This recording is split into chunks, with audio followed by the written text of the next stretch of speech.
You can be a giant at home. But out in the world, you are just a second-class debtor. This is no longer a project. This is destiny. This video is not about aspirations. Not about slogans. We are talking about something much colder, the rules of the game. In the past 50 years, every successful international financial center, from London, Singapore to Dubai, did not start with skyscrapers. They started with legal frameworks. Vietnam's problem is not a lack of money.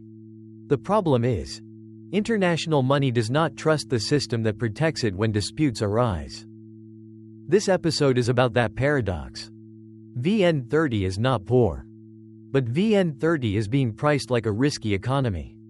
Episode 1. Are you looking at the VN30 board and feeling proud? Wait. Vietnam's trillion-worth corporations, the supercars of the economy, are being forced to run on a legal village road. You have land. You have local brands. But stepping out internationally, you are seen as a high-risk debtor. Not because you are weak, but because the legal system behind you is not strong enough to protect global investors. Let's ask a direct question. Why do Vietnamese businesses have to set up companies in Singapore to raise international capital?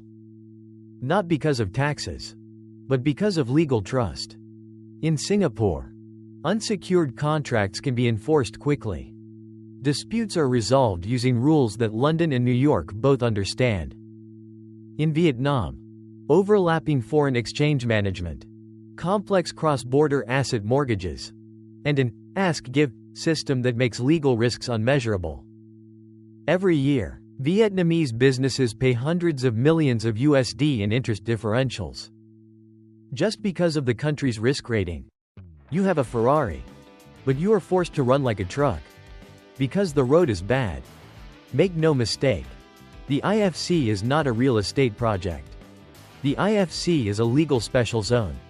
If the IFC in Ho Chi Minh City still operates under the same laws, the same slow mechanisms, then it is just an expensive office area. If you want international capital to trust you, you must give them familiar rules. Legal sandboxes. Directly apply common law standards for financial transactions.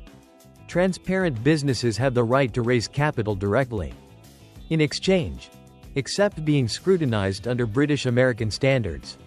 No exceptions. No gray areas. The choice is very clear. Either continue to be proud in the village pond with expensive capital, or break the legal chains to play on the highway.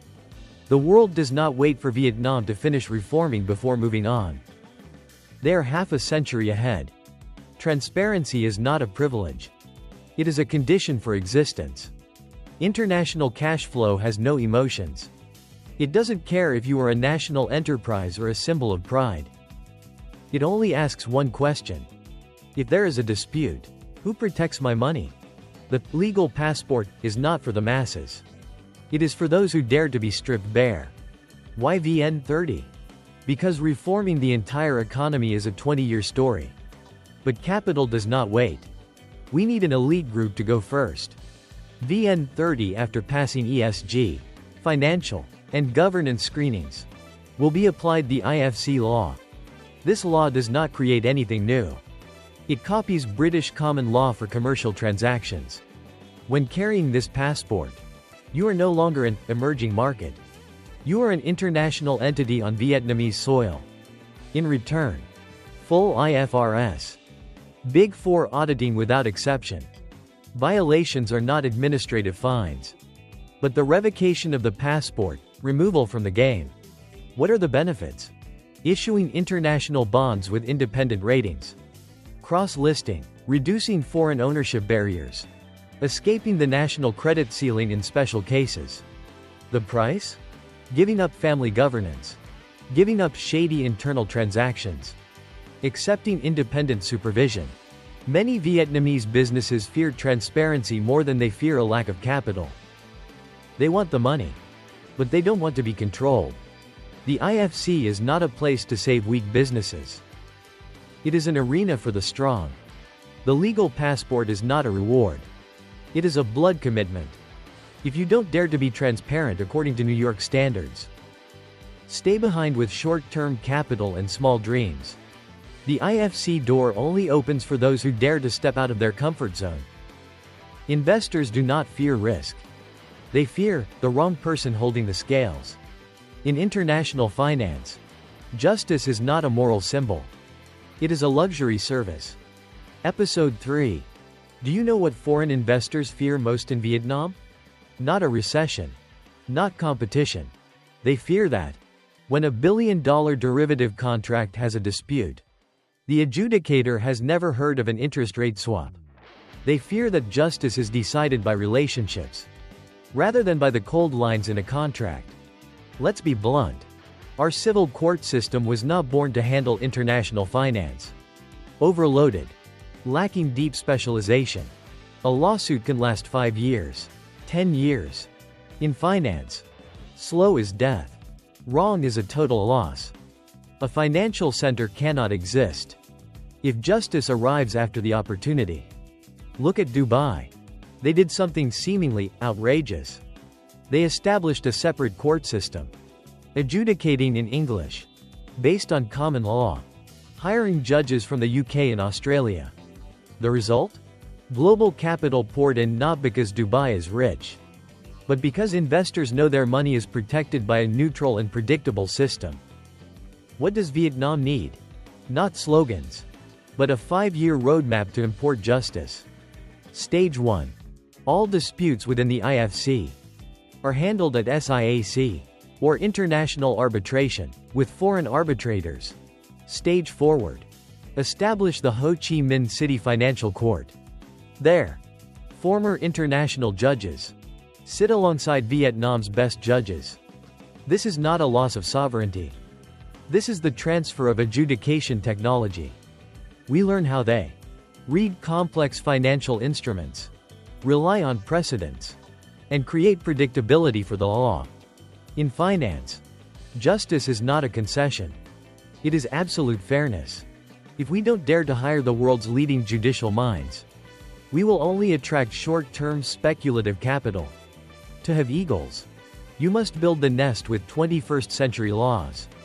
Don't talk about the IFC when the judicial mindset is still in the last century. Cash flow runs by the second. The apparatus runs by the process. Episode 4. You cannot operate a global financial center with an 8-hour-a-day civil servant mindset. Money runs by the second. Our process runs by the week. To build an IFC, the first thing is not building skyscrapers, but tearing down the hierarchical mindset. Why did Singapore and Dubai win? Because their IFCs do not operate like a government department. It is an independent entity. A government within a government. They have their own board of directors. Absolute autonomy. The IFC CEO doesn't need to be the same nationality, but someone who has the phone numbers of global fund chairmen. In London, a licensing error can be fixed in 24 hours. If the old process is applied in Vietnam, it will go through 5 departments and 3 rounds of consultation. The IFC doesn't need people who are good at asking. The IFC needs people who are good at solving. The IFC needs something very simple but extremely difficult. A true one-stop shop. International investors only work with a single point of contact, the IFC Management Board. This board has the right to decide on behalf of ministries within the scope of the special zone. For the first 5 years, we need to invite experts from the MOS or DIFC to sit with us, work with us, be responsible with us. Not to write reports, but to establish the operational DNA. The only message for the IFC apparatus is, you do not govern the cash flow. You serve the cash flow. Using a civil servant mindset to operate a $1 trillion market is losing from the very start. The IFC needs minds that are paid to promote the market, not to sign forms. Change the people before changing the signboards. Regarding salaries, tax incentives, and how to hook $1 million minds. Why would a top financial expert at Wall Street choose two themes instead of Singapore or Hong Kong? Episode 5. Is it because of patriotism? Don't be naive. In finance, gray matter flows to the place where it is valued highest and protected best. Without breakthrough tax and salary policies, your financial center is just an empty office. Let's look straight at the numbers. A fund director in Singapore receives from $250,000 to $500 United States dollars per year, not including bonuses. Their maximum income tax, 22%. And in Vietnam, progressive tax up to 35%. That is a bucket of cold water thrown directly at any international expert. Considering Ho Chi Minh City, the manual here is very clear. The IFC needs a separate personal income tax framework. Only 15 to 17%. Salaries must be based on performance. If an IFC CEO can pull in 10 billion United States dollars of financial capital, paying them 1 million United States dollars a year is too cheap. We often feel regret when paying high salaries to experts. But we don't feel regret when billions of dollars of Vietnamese gray matter are enriching other nations, because there is no worthy compensation at home. Salary is only a necessary condition. The sufficient condition is the living environment. What do experts need?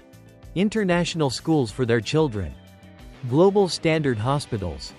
Flexible, long-term, clear visas.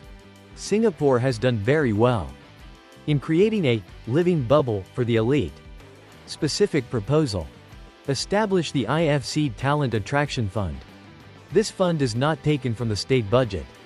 It is extracted from the financial service fees themselves. The market feeds the market.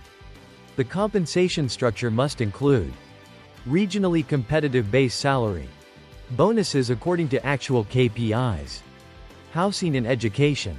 When you pay the right price for gray matter, only then do you have the right to demand absolute dedication and integrity. These 65 video episodes are not intended to prove who is right or who is wrong. They aim to create a common language so that serious people can talk to each other.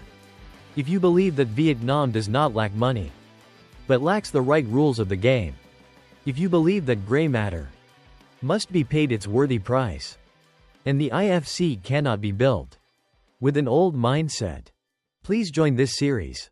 You don't have to agree with everything I say, just as long as you dare to think about a version of Vietnam that can compete fairly with the world. We will move forward, episode by episode, layer by layer of problems, until the complete picture emerges. See you in the next episode.